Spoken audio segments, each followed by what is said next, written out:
अथ अष्टादशो अध्यायः प्रलंबासुर उद्धार।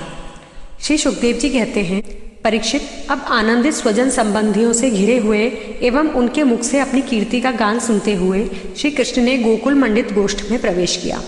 इस प्रकार अपनी योग माया से ग्वाल का सा वेश बनाकर राम और श्याम व्रज में क्रीड़ा कर रहे थे। उन दिनों ग्रीष्म ऋतु थी। यह शरीरधारियों को बहुत प्रिय नहीं है, परंतु वृंदावन के स्वाभाविक गुणों से वहां वसंत की ही छटा छिटक रही थी। इसका कारण था वृंदावन में परम मधुर भगवान श्याम सुंदर श्री कृष्ण और बलराम जी निवास जो करते थे। झिंगुरों की तीखी झनकार झरनों के मधुर झरझर में छिप गई थी। उन झरनों से सदा सर्वदा बहुत ही ठंडी जल की फुहियां उड़ा करती थी, जिनसे वहां के वृक्षों की हरियाली देखते ही बनती थी। जिधर देखिए हरी हरी धूप से पृथ्वी हरी हरी हो रही है। नदी, सरोवर एवं झरनों की लहरों का स्पर्श करके जो वायु चलती थी, उसमें लाल, पीले, नीले, तुरंत के खिले हुए, देर के खिले हुए, कलहार, उत्पल आदि अनेकों प्रकार के कमलों का पराग मिला हुआ होता था। इस शीतल, मंद और सुगंध वायु के कारण वनवासियों को गर्मी का किसी प्रकार का क्लेश नहीं सहना पड़ता था। न दावाग्नि का ताप लगता था और न तो सूर्य का घाम ही। नदियों में अगाध जल भरा हुआ था। बड़ी बड़ी लहरें उनके तटों को चूम जाया करती थीं। वे उनके पुलिनों से टकराती और उन्हें स्वच्छ बना जाती। उनके कारण आसपास की भूमि गीली बनी रहती और सूर्य की अत्यंत उग्र तथा तीखी किरणें भी वहां की पृथ्वी और हरी भरी घास को नहीं सुखा सकती थी। चारों ओर हरियाली छा रही थी।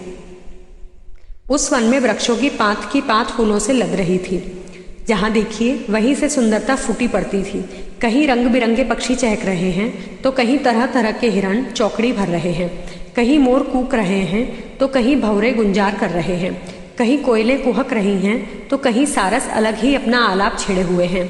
ऐसा सुंदर वन देखकर श्याम सुंदर श्री कृष्ण और गौर सुंदर बलराम जी ने उसमें विहार करने की इच्छा की। आगे आगे गौएं चली, पीछे पीछे ग्वाल बाल और बीच में अपने बड़े भाई के साथ बांसुरी बजाते हुए श्री कृष्ण। राम, श्याम और ग्वाल बालों ने नव पल्लवों, मोर पंख के गुच्छों, सुंदर सुंदर पुष्पों के हारों और गेरू आदि रंगीन धातुओं से अपने को भांति भांति से सजा लिया। फिर कोई आनंद में मग्न होकर नाचने लगा तो कोई ताल ठोककर कुश्ती लड़ने लगा और किसी किसी ने राग आलापना शुरू कर दिया।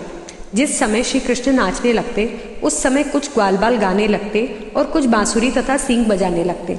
कुछ हथेली से ही ताल देते तो कुछ वाह वाह करने लगते।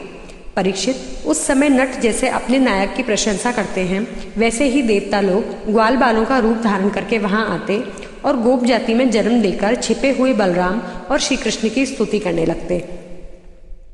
घुंघराली अलकों वाले श्याम और बलराम कभी एक दूसरे का हाथ छोड़कर कुम्हार के चाक की तरह चक्कर काटते घुमरी परेता खेलते। कभी एक दूसरे से अधिक फांद जाने की इच्छा से कूदते, कुंडी डाकते, कभी कहीं होड़ लगाकर ढेले फेंकते तो कभी ताल ठोक ठोक कर रस्सा कसी करते। एक दल दूसरे दल के विपरीत रस्सी पकड़कर खींचता और कभी कहीं एक दूसरे से कुश्ती लड़ते लड़ाते। इस प्रकार तरह तरह के खेल खेलते। कहीं कहीं जब दूसरे ग्वालबाल नाचने लगते तो श्री कृष्ण और बलराम जी गाते या बांसुरी, सींग आदि बजाते। और महाराज, कभी कभी वे वाह वाह कहकर उनकी प्रशंसा भी करने लगते। कभी एक दूसरे पर बेल, जायफल या आंवले के फल हाथ में लेकर फेंकते। कभी एक दूसरे की आंख बंद करके छिप जाते और वह पीछे से ढूंढता। इस प्रकार आंख मिचौनी खेलते। कभी एक दूसरे को छूने के लिए बहुत दूर दूर तक दौड़ते रहते और कभी पशु पक्षियों की चेष्टाओं का अनुकरण करते। कभी मेंढकों की तरह फुदक फुदक कर चलते तो कभी मुंह बना बनाकर एक दूसरे की हंसी उड़ाते। कहीं रस्सियों से वृक्षों पर झूला डालकर झूलते तो कभी दो बालकों को खड़ा करके उनकी बाहों के बल पर ही लटकने लगते। कभी किसी राजा की नकल करने लगते। इस प्रकार राम और श्याम वृंदावन की नदी, पर्वत, घाटी, कुंज, वन और सरोवरों में वे सभी खेल खेलते जो साधारण बच्चे संसार में खेला करते हैं। एक दिन जब बलराम और श्री कृष्ण ग्वाल बालों के साथ उस वन में गौएं चरा रहे थे, तब ग्वाल के वेश में प्रलंब नाम का एक असुर आया। उसकी इच्छा थी कि मैं श्री कृष्ण और बलराम को हर ले जाऊं।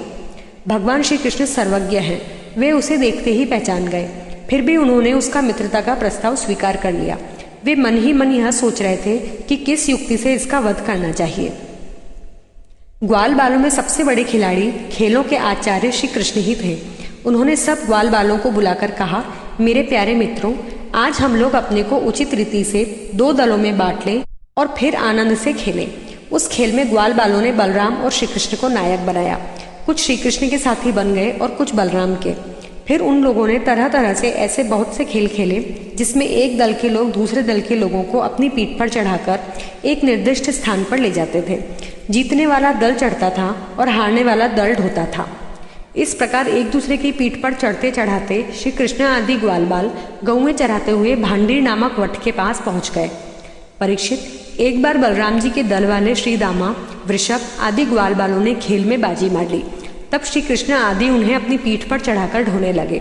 हारे हुए श्री कृष्ण ने श्री दामा को अपनी पीठ पर चढ़ाया, भद्रसेन ने वृषभ को और प्रलम्ब ने बलराम जी को। दानव पुंगव प्रलम्ब ने देखा कि श्री कृष्ण तो बड़े बलवान हैं, उन्हें मैं नहीं हरा सकूंगा, अतः वह उन्हीं के पक्ष में हो गया और बलराम जी को लेकर फुर्ती से भाग चला और पीठ पर से उतारने के लिए जो स्थान नियत था उससे भी आगे निकल गया। बलराम जी बड़े भारी पर्वत के समान बोझ वाले थे। उनको लेकर प्रलंबासुर दूर तक न जा सका। उसकी चाल रुक गई। तब उसने अपना स्वाभाविक दैत्य रूप धारण कर लिया। उसके काले शरीर पर सोने के गहने चमक रहे थे और गौर सुंदर बलराम जी को धारण करने के कारण उसकी ऐसी शोभा हो रही थी मानो बिजली से युक्त काला बादल चंद्रमा को धारण किए हो। उसकी आंखें आग की तरह धधक रही थी और दाढ़ें भौहों तक पहुंची हुई बड़ी भयावनी थी। उसके लाल लाल बाल इस तरह बिखर रहे थे मानो आग की लपटें उठ रही हो। उसके हाथ और पांवों में कड़े, सिर पर मुकुट और कानों में कुंडल थे। उनकी कांति से वह बड़ा अद्भुत लग रहा था।